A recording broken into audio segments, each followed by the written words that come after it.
What is up, people on the interwebs? Hope you have an amazing day. So today I want to talk about a couple of culture differences for marking or grades, or just small things that compared to in the West what is like a right or a wrong mark, that in Japan it's very different. It's just small like culture differences you don't really notice or you've never really thought about until you come to another country and you see it. So today I want to show it. So a good example is in Japan, when you're marking students' homework, you can't give them a tick like this. You can't give them this tick mark where obviously in England or America, if you've given like a tick to a student, it means, hey, good job, you've actually got the question right. But in Japan, a tick, it actually means a massive X. It means, no, you've done this wrong. This is wrong. If you want to show the correct, that you've done it right for a kid, you have to draw a circle. You have to do a circle. And if they have something that is kind of half wrong, half right, they do a triangle. So the marking system is really interesting in the way of, so a circle is correct. If you've got the question half right, they do a triangle, and if it's completely wrong, it is a tick. Sometimes you will also maybe just see like a line where they've just kind of done a line over it, or they might also do the X, but you can't do the tick mark because the tick in Japan is seen as wrong rather than right compared to the West. So I found that really interesting when coming to Japan and spotting that.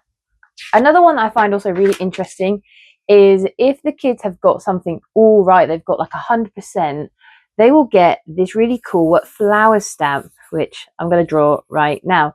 So they get this cool stamp like this, where it's like a little circle spiral, and then they get all these little bumps, and it's meant to make a big flower. So if you ever see this mark on any of the kids' work, it means they've basically got everything 100% right, which I think is really cool to see. Like when I saw people drawing it, I was like, what is this? And it just means like, good job, you've got like 100%. So they get this cool flower, and I thought that was really nice. And then another one that's also really interesting is tallying, how they count 5 marks. Because obviously in the West, our tally system is like this, but in Japan, their tally system is doing this mark instead. They do this, I believe it is a kanji. They actually do a 5-stroke kanji instead. So that is really interesting to see the tally difference.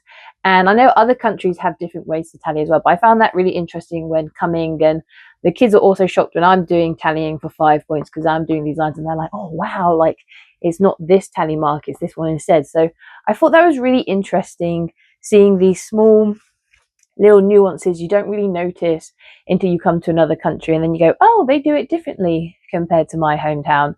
So yeah, I found that really interesting.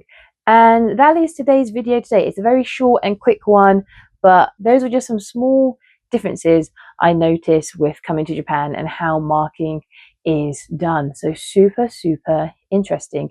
If you work as a teacher, you've worked in different countries, and you notice these small differences, maybe when it came to marking, or maybe just something very subtle in life that you don't really notice on a day-to-day bias until you actually see it for yourself, I'd love to know in the comments down below. And just remember, guys, keep being awesome, keep being amazing, and I will see you next time. Bye.